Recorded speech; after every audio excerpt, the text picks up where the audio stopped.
ওই 10টা রাত্রে ঠিক 12টার সময় দেখো, তুমি তো জানো আমি একটা অল্প বয়সের বউ, আর তোমার দাদু হলো বুড়ো, তাতে আবার আই বুড়ো।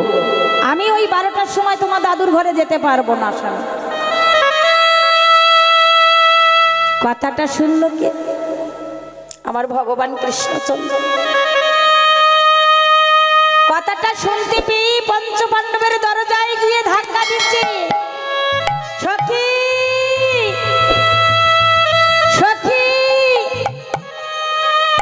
ভগবান কৃষ্ণচন্দ্র আমার দ্রৌপদীকে সখী বলে ডাকতেন, আর দ্রৌপদী কৃষ্ণকে সখা বলে ডাকতেন। সখী একবার শুধু সখী বলে ডাক দেওয়ার সঙ্গে সঙ্গে স্বামীর চরণ পরিত্যাগ করে জগৎ স্বামীর কাছে এসে দাঁড়ালে। বলো সখা, এত রাত হয়েছে তুমি ঘুমাওনি? সখী তোমাকে যে এক জায়গায় যেতে হবে। কোথায় যেতে হবে? আমাকে তুমি সঙ্গে করে নিয়ে চলো। নিয়ে চলে যাচ্ছে। দ্রৌপদীর হাত ধরে আমার ভগবান নিয়ে যাচ্ছেন, কিন্তু দ্রৌপদীর চরণে ছিল দুটি কাঠের খড়ম। আর কাঠের খড়ম যখন পা দিয়ে যাচ্ছেন, তা পাকা মাটিতে পড়লে কেমন হয়? খটখট করে আওয়াজ হয় না? যখন আওয়াজ হচ্ছে, ভগবান কৃষ্ণচন্দ্র ছলনা করলেন, সখী তোমার পা দুটাকে খুলে রেখে তুমি ভিতরে যাও। তুমি পিতামহ ভীষ্মের ঘরে যাবে, কিন্তু আমার নামটা যেন উচ্চারণ করো না। আমি যে তোমাকে পাঠিয়ে দিয়েছি এ কথাটা যেন তুমি বলো না।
যখন ভীষ্মের দরজায় গিয়ে দাঁড়ালেন, আর আমার ভগবান কৃষ্ণচন্দ্র কি করেছে গো মা?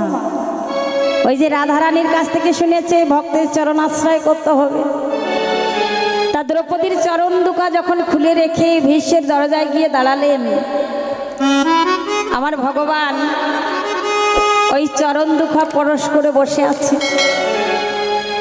দ্রৌপদী কিছু দূর অগ্রসর হয়ে পিছনে একটু তাকিয়ে দেখলেন, সখা আছে কি না। দেখলেন পাদুকা নিয়ে বসে আছে। দ্রৌপদী ডাক দিয়ে বলছেন, সখা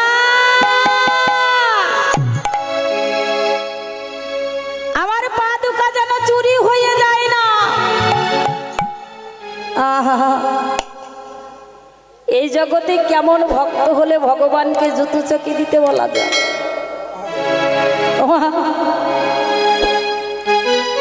ভক্ত হয়েছি,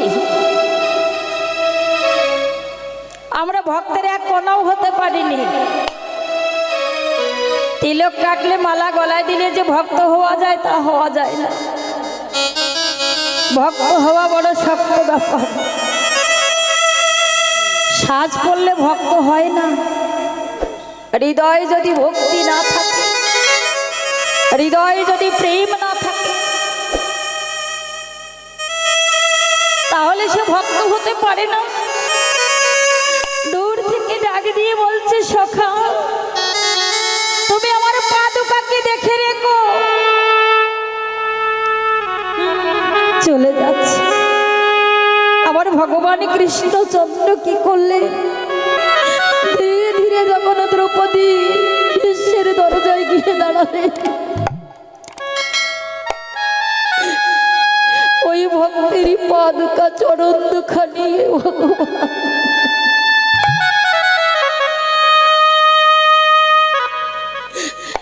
বক্ষে পরশ করেছে, বক্ষে ধারণ করেছে। যখনই বক্ষে পরশ করেছি, যে ভগবান আমার কোনোদিন কাঁদতে পারে না, যে ভগবান আমার কোনোদিন কাঁদে নাই, সেই ভগবানের নয়ন বাড়ি বর্ষণ হচ্ছে।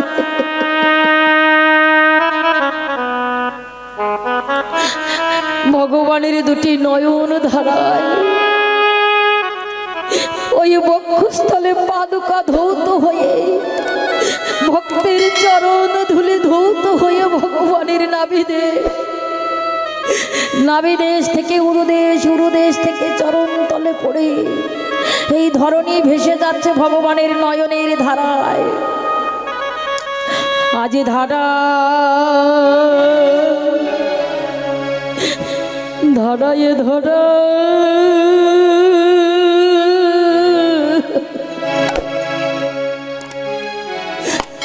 ওরে ভেসে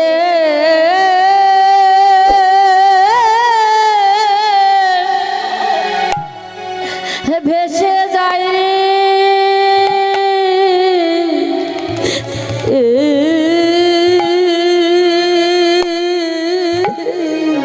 আমার ভগবান। হরি বল, হরি বল, হরি বল। ধারা ধারা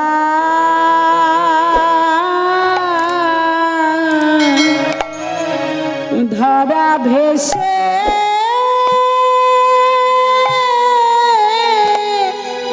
ভেসে যায় গো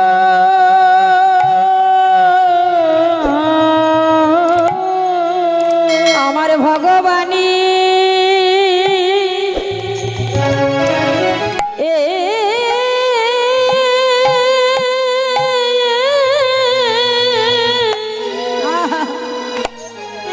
ওরে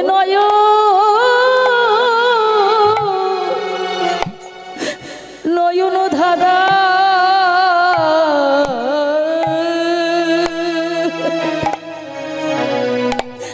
আজ ধারা ধারায় ধারা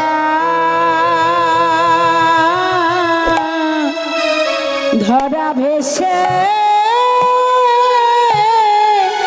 ভেসে যায় গো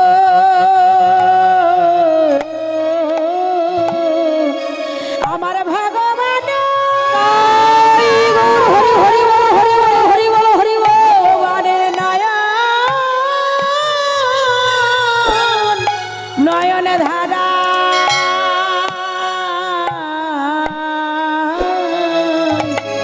আজ বলে ধারায় ধারা ধরা ভেসে ভেসে যায় গো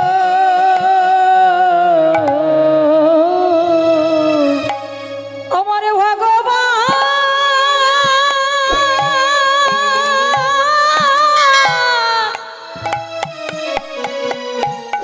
ও গো দয়াময়,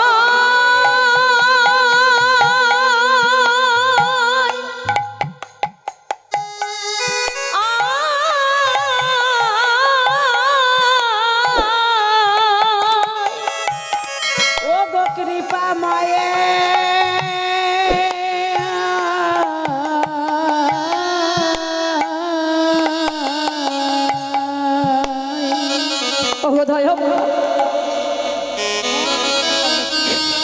যে ভগবান কোনোদিন কাঁদে না, যে ভগবান কোনোদিন কাঁদতে শিখিনি, আজকের ভক্তের চরণ পরশ করার সঙ্গে সঙ্গে ভগবান নয়ন ধারা পতিত হয়েছে।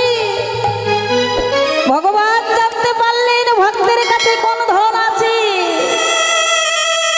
ওমা, জাগতিক জগতের অর্থ থাকলে ভক্ত হওয়া যায় না। ভক্তের কাছে আছে প্রেম আর ভক্তি। এই জগতের ধন তো সঙ্গের সাথী হয় না। শুধু ধন থাকিলে হয় না ধনী। হরি বল, হরি বল। ধন থাকিলে হয় না ধনী। কৃষ্ণ প্রেম যার নাই হৃদয়। হরি বল, হরি বল। কে বাঁধনি কে বাগধি বোঝা বড় মনে কে বাঁধনি কে বাগধি বোঝা বড় শুধু ধন থাকিলে হয় না ধনী। ধন থাকিলে হয় না ধনী। কৃষ্ণ প্রেম যার নাই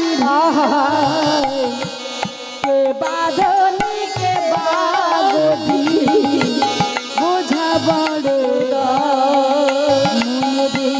কে বাঁধনি কে বাগধি বোঝা বড়। হরি বল, হরি বল, হরি বল।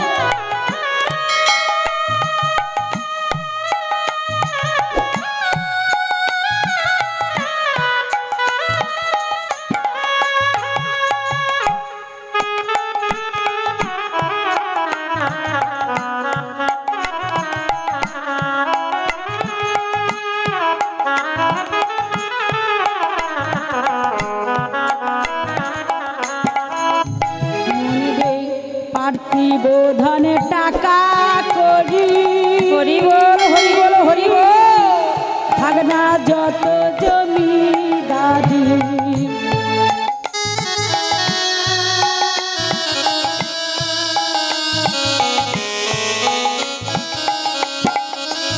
মনে রে পার্থিব ধনে টাকা করি।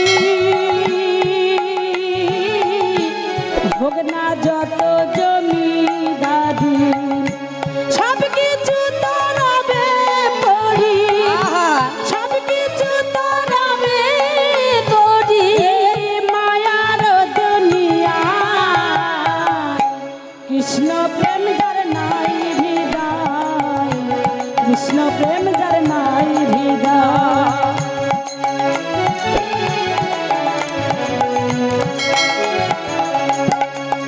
তুমি হও না যত রুজি রাজা।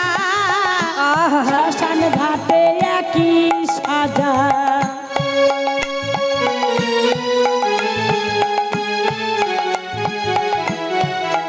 তুমি হও না যত রুজি রাজা। হরি বল, হরি বল, হরি বল, হরি বল। ঘাটে একই সাজা। মন্দে দেখবে তুমি কেমন মজা। দেখবে তুমি কেমন মজা। ওই শ্মশান ঘাটে শুইয়া হও না যত জমিদারি। থাকবে না আর দেখিয়া। ধন থাকিলে হয় না ধনী। ধন থাকিলে হয় না ধনী। কৃষ্ণ প্রেম যারে নাই হৃদয়।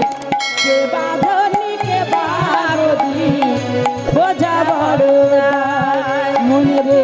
কে বাঁধনি কে বাগধি বোঝা বড়। শুধু ধন থাকিলে ধনী হওয়া যায় না। কৃষ্ণ প্রেম যার হৃদয় নাই সে ধনের ধনী নয়। আমার এ ধন কেউ নিতে পারে না। এ ধনেরই ধনী হলে এ ধনের অর্থ কেউ ভাগ নিতে পারে না। জাগতিক জগতের সম্পদ রেখে চলে যাবে, সম্পদ নেওয়ার জন্য সবাই আসবে, ছেলে মেয়ে পুত্র পরিজন, সবাই ভাগ নেওয়ার জন্য বসে থাকবে। কিন্তু মাগো, এই জগৎ সংসারে থেকে যদি কৃষ্ণ ধনের ধনী হওয়া যায়, এ ধনের ভাগ কেউ নিতে পারে।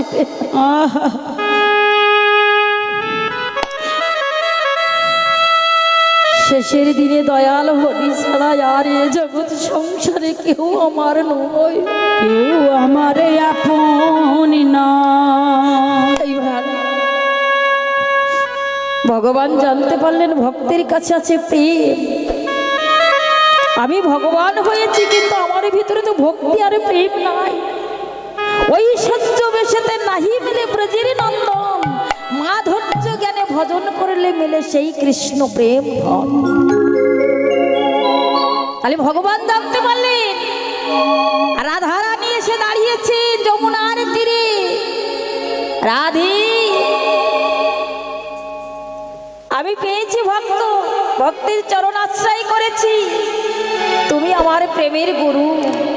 দাও তোমার ওই হৃদয়ে ব্যাখ্যে যে গুপ্ত ধন আছে, ওই গুপ্ত ধন তুমি আমাকে দান করো।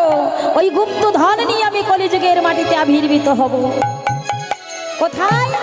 শচী গর্ভ সিন্ধু মাঝে। আমার শচী মায়ের গর্ভটা সিন্ধু, সিন্ধুকের ভিতরে কি থাকে মা? গুপ্ত ধন থাকে না? তাহলে আমার সেই গোলকের গুপ্ত ধন আবির্ভূত হলেন কোথায়? শচী গর্ভ সিন্ধু মাঝে। ভগবান আসলে রাধারানীর প্রেম ধন নিয়ে কলিযুগের মাটিতে আবির্ভূত হলেন। বলেন এবার আর আমি রাজা হব না, এবার আমি কাঙাল হয়ে যাব, ভিখারি হয়ে যাব। হরি নাম নিয়ে সেই রাধা কৃষ্ণ একই আত্মা দুই দেহ ধরি অন্য অন্য বিলাসে রসে আস্বাদন করি। সেই দুই একেবে দেখে মোর চৈতন্য গোসাই, ভাব রসে আস্বাদিতে দোহে হইলেন একটা। সেই রাধা কৃষ্ণের মিলিত তনু এক হয়ে আজকের নদিয়া ধামে অবতীর্ণ হয়েছে। ওরে জয় জয় নবদ্বীপে,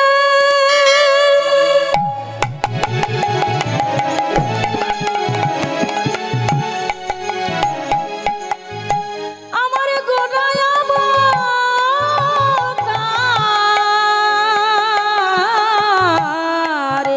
জয় জয় নবদ্বীপ, হরি বল হরি বল। আমার গোড়ায় অবতার। আর জনমল ভিন গোরা, হরি বল হরি বল।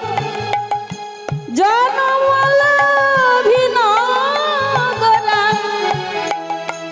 শচীর উদারি, শচীর উদারি। এবার জনমল হিল গোরা, জনমল হিল গোরা, শচীর উদারে, ওই শচীর উদারে। আর জনমল ভিন গোরা,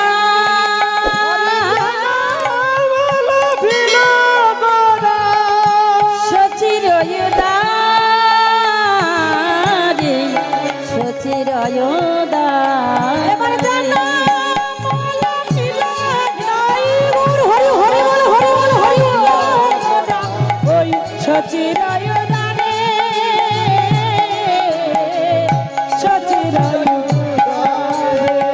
আমার মহাপ্রভুর জন্ম হলো, আমার মহাপ্রভুর জন্ম হলো, আমার মহাপ্রভুর জন্ম হলো প্রভুর জন্ম হলো শ্রীধাম নবদ্বীপে মহাপ্রভুর জন্ম হলো রাম নবদ্বীপে মহাপ্রভু জন্ম হলো আর শ্রীধাম নবদ্বীপে মহাপ্রভুর জন্ম হলো রাম নবদ্বীপে আজ সবাই মিলে হরি বলো নিতাই গৌর হরি হরি বল হরি বল সবাই মিলে হরি বল মহাপ্রভুর জন্ম মহাপ্রভুর জন্ম হলো এবার জন্ম হলো তিলকদা সচির উদারে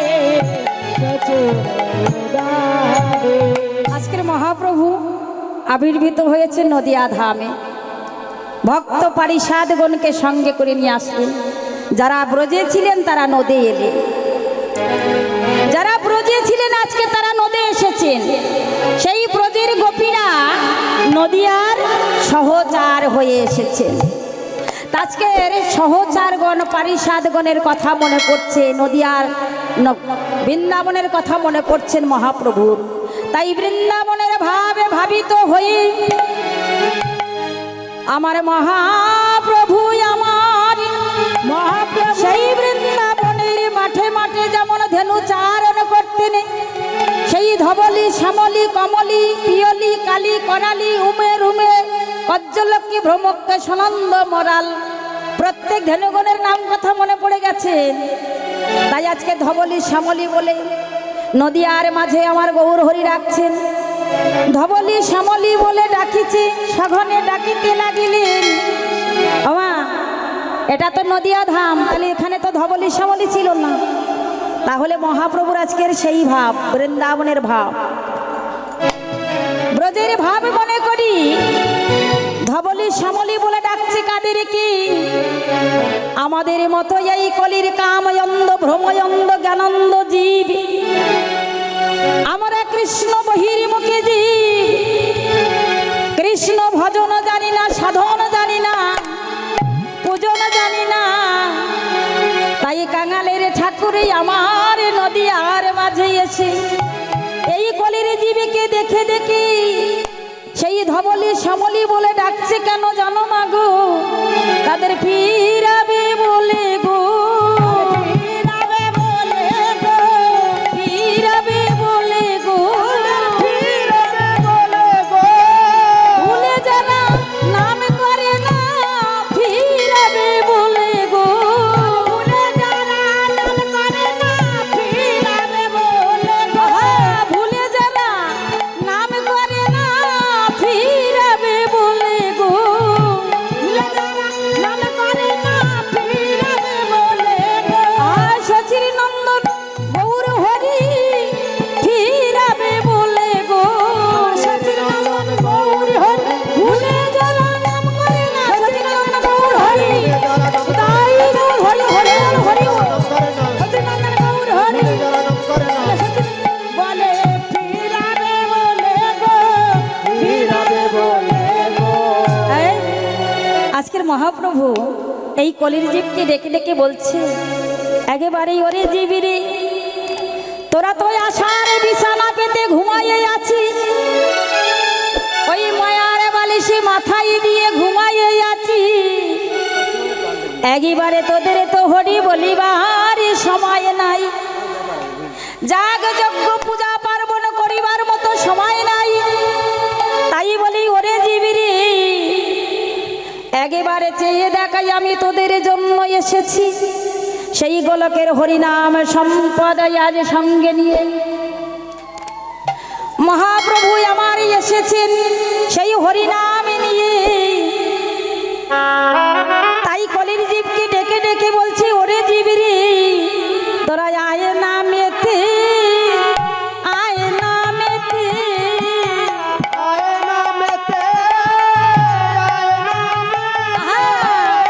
ওরে আয় নামেতে আয় নামেতে তোরা আয় নামেতে আয় নামেতে এই হরি নামে পা পেতে পেতে আহে নামে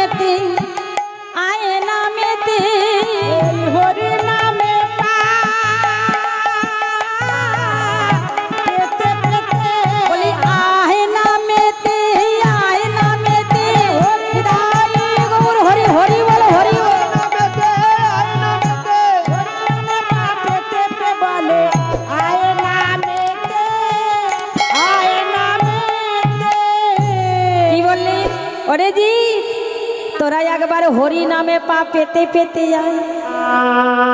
আরে যখন তোরা ওই আশার বিছানা পরিত্যাগ করি, ওই সংসার বাসনা ত্যাগ করি, আমার নামের এই বিছানায় যখন বসে থাকবি, আহা, আজকের আমরা সবাই কোথায় বসেছি বলুন তোমার? নামের বিছানা। এই যে আমার দাদারা নামের বিছানা বিছিয়েছে, সেই আসনে আমরা উপবেশন করেছি। এর এই আসনটা বড় উত্তম আসন। আমার বহু জন্মের ভাগ্যে থাকলে এই আসনে উপবেশন করা যায়। জন্মে জন্মে ভাগ্যে না থাকলে হরিবাসরে বসা যায় না। হ্যাঁ, তাহলে হরিবাসরে বসতে গেলে এই যে জায়গাটা আপনারা বসে আছেন, এই জায়গাটা কে বসেছিলেন বলুন তো? কীর্তন প্রারম্ভে প্রথম বলেছেন, নবদা ভক্তির ভিতর দিয়ে প্রথম বলেছেন শ্রবণ। আগে কিন্তু কীর্তনিয়ার কথা বলেনি। প্রথম বলেছেন শ্রবণাং কীর্তনাং বিষ্ণু শরণাং পাদসেবনাং অর্চনাং বন্ধনাং দাস্য সক্ষ আত্মা নিবেদনাম। তাহলে নবদা ভক্তির প্রথম ওই অক্ষরটা হলেন শ্রবণাং। আজকের আপনারা যে আসনটায় উপবেশন করেছেন, এই শ্রবণ করছেন, এই আসনটা কে বসেছিল বলুন তো? এই আসনটাই বসেছিল না প্রথমে রাজা পরীক্ষিত। প্রথমে রাজা পরীক্ষিত এই ভাগবত শ্রবণ করেছিলেন। কেন না, তার ব্রহ্মশাপে লিপ্ত হয়েছিল যে সপ্তম দিনের মধ্যে তক্ষ দংশনে তার মৃত্যু হবে। এই সাপ থেকে মুক্তি পাওয়ার জন্য রাজা পরীক্ষিত মনে মনে চিন্তা করলেন, আর তো আমার জীবনের সময় নাই, এই পড়ন্ত বেলায় এসে পৌঁছাইছি প্রভু, মাত্রই আমার জন্য 7টা দিন টাইম আছে, এই টাইমটা আমি অনাহারে নষ্ট করব না। তাই রাজা পরীক্ষিত এই আসন করেছিলেন, ভাগবত শ্রবণ করার জন্য আসন করেছিলেন। এই এক একটা ব্যাস আসনে আপনারা বসে আছেন। আর আমি যে জায়গাটা দাঁড়িয়েছি, এখানে কে ছিলেন? শুকদেব গোস্বামী, ব্যাসপুত্র শুকদেব গোস্বামী এই আসনটায় দাঁড়িয়েছিলেন। উপবেশন করি রাজা পরীক্ষিতকে কীর্তন শ্রবণ করিয়েছিলেন, ভাগবত আস্বাদন করিয়েছিলেন। তাহলে আজকের আপনারা কিন্তু অতি উত্তম জায়গাটায় বসে আছেন। বাবা, এই জায়গাটায় বসতে গেলে প্রথমে একটা প্রণাম জানায়ে আসনে উপবেশন করতে হয়। আবার এই আসনটা যখন ছেড়ে চলে যাবেন, আবার একটা প্রণাম জানায়ে আসন ছেড়ে চলে যাবেন। কিন্তু দয়া করে মা, কেউ চেয়ারে বসবেন না, ভক্তি কিন্তু উৎপত্তি হবে না। অভিমান মঞ্চে বসে থাকলে ভক্তি আসে না। ভক্তি আসতে গেলে কি করতে হয় বাবা? আগে হও নিচু, তবে তো পাবে কিছু। হ্যাঁ, নিচু যদি না হতে পারো কিছু পেতে পারবে না। তাই তো ভগবান গীতার মধ্যে বলেছে, ত্রিনাদপি শুনেছেন তরোরিপু সহিষ্ণ না অমানিন মানদেন কীর্তনিয়া সদা হরি। তুমি যদি নিচু হতে পারো, তৃণের মতো হতে পারো, তৃণ অর্থাৎ ঘাস,